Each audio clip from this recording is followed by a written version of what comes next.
Welcome to the second Business of Property podcast. I'm Simon. And I'm Stuart. We're both property people running our own businesses. This podcast is just us chatting, as we often do, about anything and everything property. So in our last episode, the first, we were talking about some of the properties that Stuart and I have been to look at recently. I thought perhaps we could expand a bit on that and talk about what we actually look for as we go around a property, or perhaps smell for in some properties. Well, I now do you want to start us off, Stuart?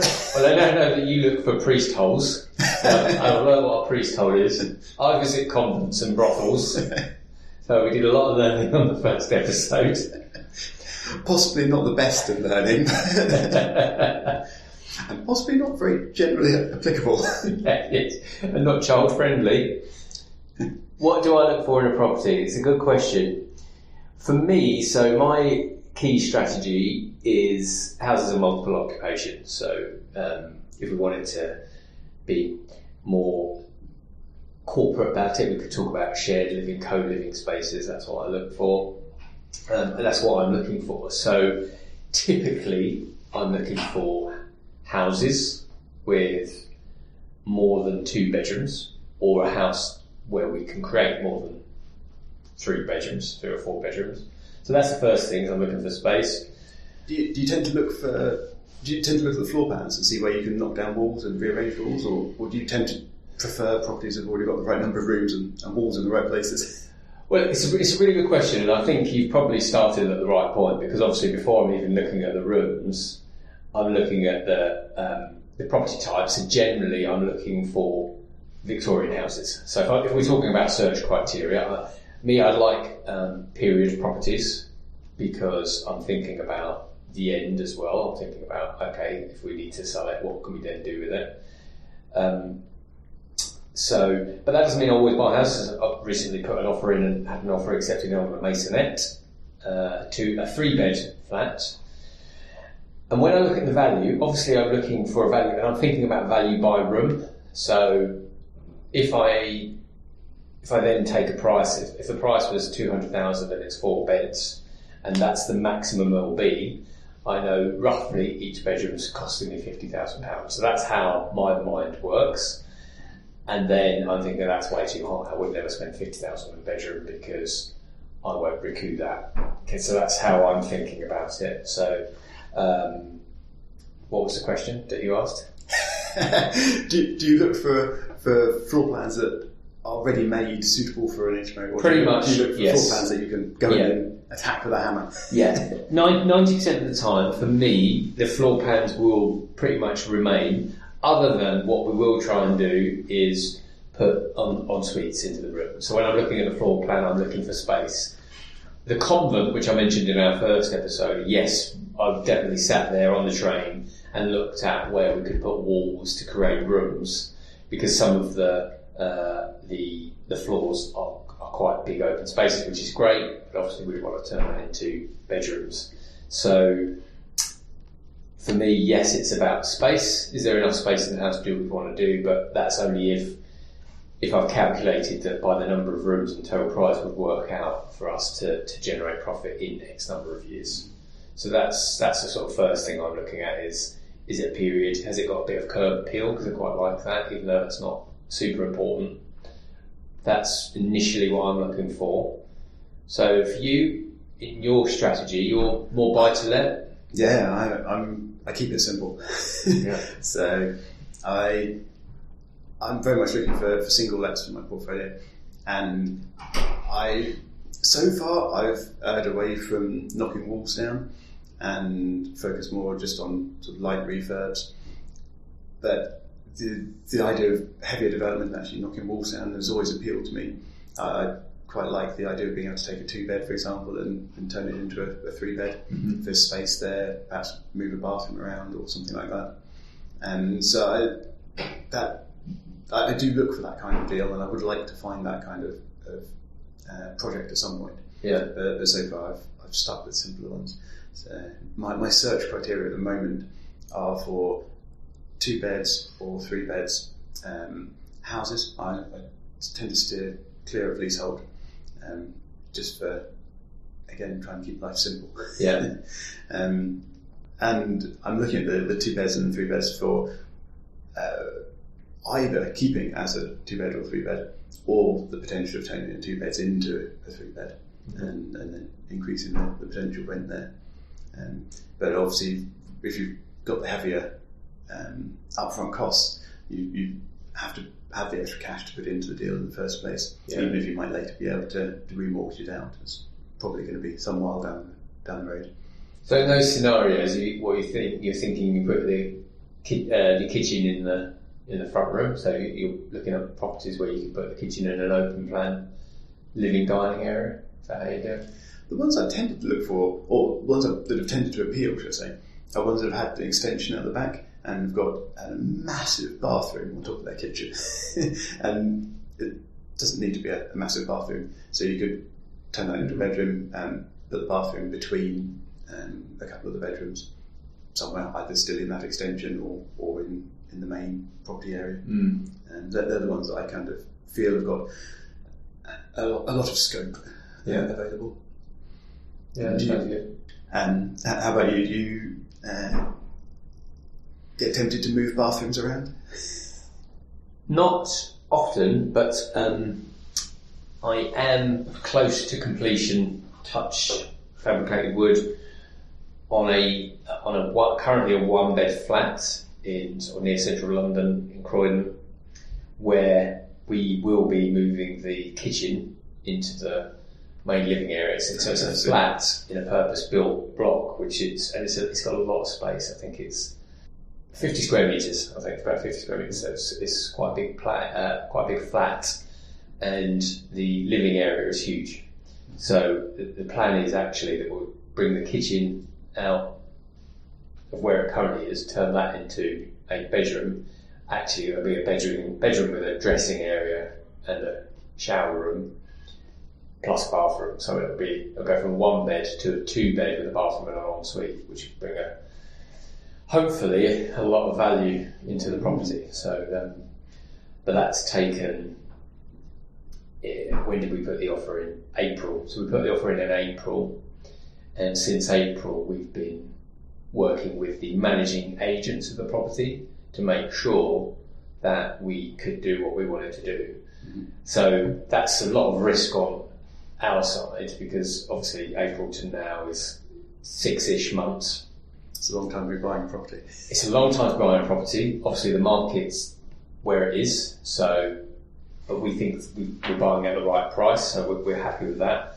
But it's a risk, because I've got money waiting to go into that property, so the money doing nothing. But also we've had to pay for, as always, everyone wants their palms crossed, and the managing agents, surveyors are no different. So they want £1,000 here to go and look at the property. So we've probably put £1,500-ish into this property already, which, heaven forbid, the vendor said, actually, it's taken 6 months, screw you guys. If he walks away, we're down. But as you know, as investors, we're kind of making sure that we're going into this eyes wide open. Yeah, I mean, it's better spend and potentially lose £1,500 now than spend, I don't know, whatever it is, probably a couple $100,000 buying the flat and losing all of that because there's no extra value in it, and the market's heading downwards. So, Exactly. Yeah, while it sounds risky, it's actually the smaller risk of the potential approaches. That's exactly it. So it's riskier, but there have been times where I've lost closer to £6,000 across 2 properties where we had surveys done and we spent a bit of money. The properties could have been very nice, but we learned things about the properties that we just weren't happy with. And on the face of it, £6,000 is a lot of money. I could feed my kids for quite some time, no matter how much chocolate they eat. But relatively speaking, if we were going to invest 50 to 100,000 in these 2 properties, initially in terms of deposit, stamp duty, etc., refurbishment, that £6,000 then becomes less significant, and I come away from those sort of things with a little bit more, come away with more relief than feeling like I've thrown money away. I feel like actually, we're safer. Yeah, right. I think my daughter would relish the challenge of eating her way through £6,000 worth of chocolate. They'd give it a go though, wouldn't they? I fear she'd make a pretty good go of it, actually. I don't think you've bought at auction before. I have, yeah. Did you spend money up front on properties before that, so getting surveys and stuff done? Yeah, on this one. So, funny enough, I'm going to an auction this Thursday, and you just reminded me I've done nothing. So I've got my eye on 2 properties. If I like them, it's going to be seat of the pants stuff, but it'll be for the right price. So, but yes, on that one, the property auction I went to before, I ended up buying the property for £543,000, which was a 13-bed property, 2 properties and 1 freehold actually. And yeah, I had the legal work done up front. So yeah. I mean, so obviously you're going into an auction having no idea what you're up against, and that felt a little harder actually, to spend a couple of grand on legals, which is what it was because of the property it was. Spending pretty much 2 grand, I think. That was a lot harder, knowing that I'm entering a situation where I might want to buy the property, but someone else may get it. That felt more like throwing my money away. Well, on that particular occasion, was there much competition for it?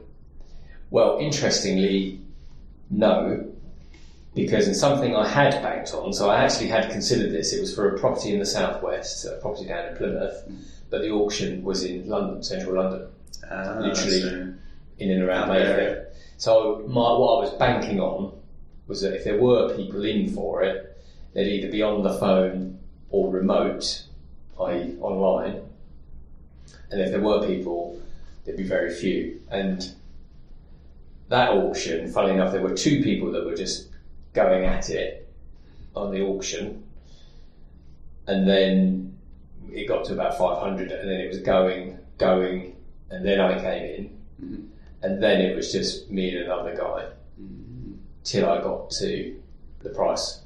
So it was still talked up quite a bit after you entered the fray. Yeah, I mean, I can't actually remember what price it came out. It could have been 500. It could have been 520. I can't remember. But all I'll say is, I was virtually at my ceiling when I bought it. I was virtually there. I think it was like, right, this is probably the last time I'll raise my eyebrows. Were you feeling excited and carried away with the emotion of an auction? Probably, I think so. Yeah, I mean, I went to an auction before with no intention to buy anything, just so that I'd get a sense of dress rehearsal. Yeah, exactly. Yeah, because I like that. I was like that with a marathon. Just ran a marathon on my own, just to feel like. And it was the same with the auction. Just wanted to sit in the arena and the auditorium and feel what it would be like in that situation. And I have to say, I did steel myself, as in, I said, right, okay, this is my limit, and I'll stick to the limit. If I'm being really honest, I would probably have gone over that limit slightly, just because you do get the right, I want it thing, but I knew that above a certain price, it just wouldn't have worked, and I don't just work with my money, I work with investors' money, so that would have suppressed any desire just to... Yeah, you've got that extra bit of responsibility. Yeah, it would have kept my ego in check.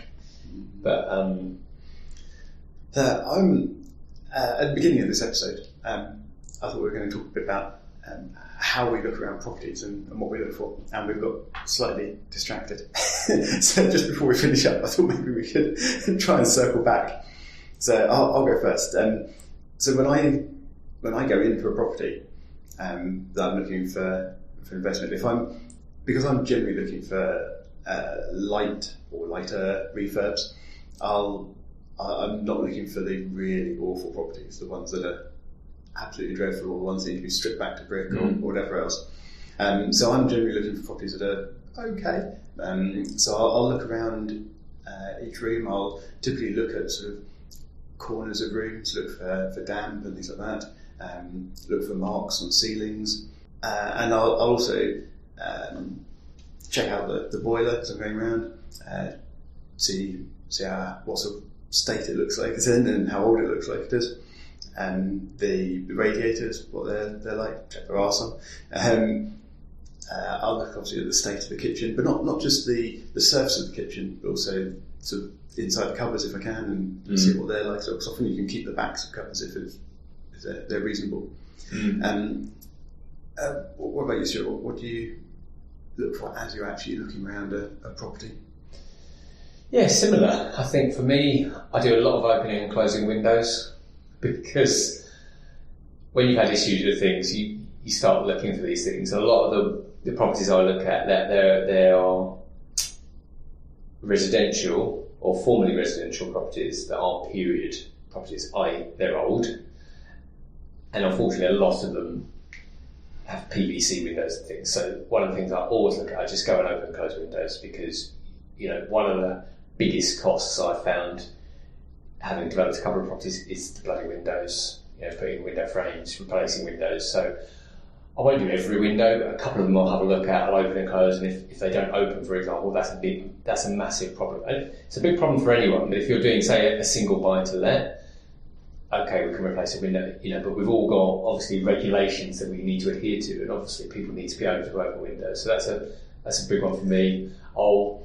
A lot of properties, first thing I'll do is I'll cross the street, have a really good look at the chimney stack. That's an excellent one. Yeah, I always like to have a good look outside the property before I go in. Yeah. And similarly for the back garden, try and have a look from the back as well. Have a good look over the roof, check for any missing tiles or. Good one is like that. Yeah. What's in the gutter. I mean, if the gutter is full of moss and grass, that will tell you there's going to be a problem, because obviously it's not draining water. So where's the water going?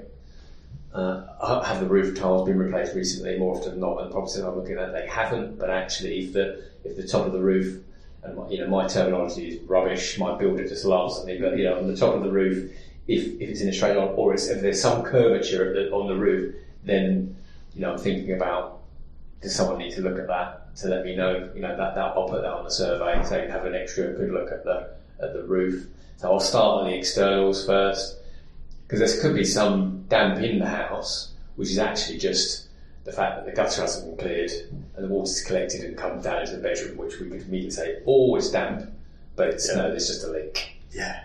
Right. And then all the things you talked about. I mean, I think that the thing you talked about, which I probably don't do often enough, is look at the boiler. But then it's probably because a couple of the places I've done, I generally replace them. Yeah, presumably you're looking for higher capacity boilers if you're exactly. HMOs. Yeah, so I think that's a really good point, because again, boiler, big cost in terms of weighting of biggest costs, windows, boilers, roofs. For me, in the last 5 years, have cost me the most money. So they'll be the ones I look at first as well.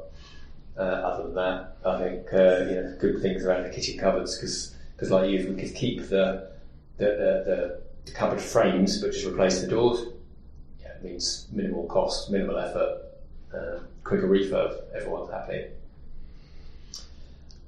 Yeah, do you tend to look for anything in particular that might help you with price negotiations you go around? Or, I think my feeling of looking in corners and things and looking for damp patches and things like that is partly towards that, looking for small things that are easy to fix, but we might be able to point out in a negotiation.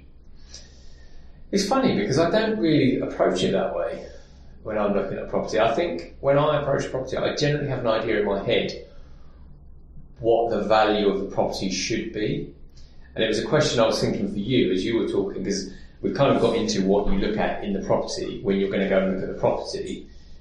And maybe one for another episode is how we get to that stage. So what criteria does a property have to meet for you to go and look at it? Because before you get to that stage, whether we know it or not, we've ticked certain boxes.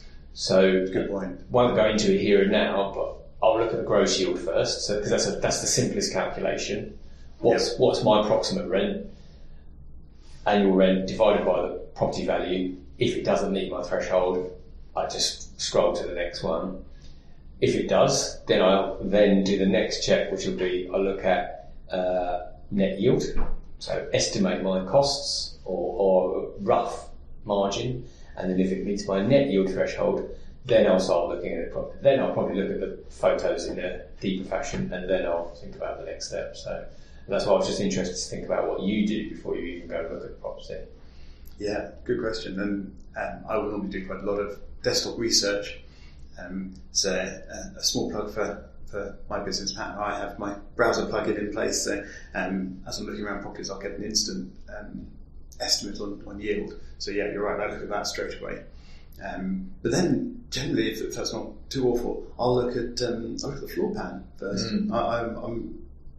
I quite like basing my view of the property on a floor plan, and then when I go to the photos, I can sort of picture them in place around the structure of the property. But yeah, after that, I look at street view, have a look at the street, if it's not what I know well anyway. Look at satellite view of the area as well, and again from Google Maps, because you can spot all sorts of things from that, whether there's a sewage works next door, for example, or that sort of thing. And only after checking all of those things will I then consider doing more detailed calculations and sort of a profit forecast and things for the buy-to-let scenario. Yeah, there's a really good little. It's not a trick because it's there for everybody. Well, one little thing I love on Street View is the fact that you can go back in time. So on Google Maps, there's a little slider on it. So obviously, the last time they did a Google recording of the Street View, whatever that is called, I can't remember right now, it will say, it might have just done one in September 2019, so it'll say September 2019, and it will go all the way back to, say, October 2009. And actually, if you slide that, it will go back through the various images. And I find that really useful if it looks like, for example, and again, this comes through experience, the property I bought had a change of use.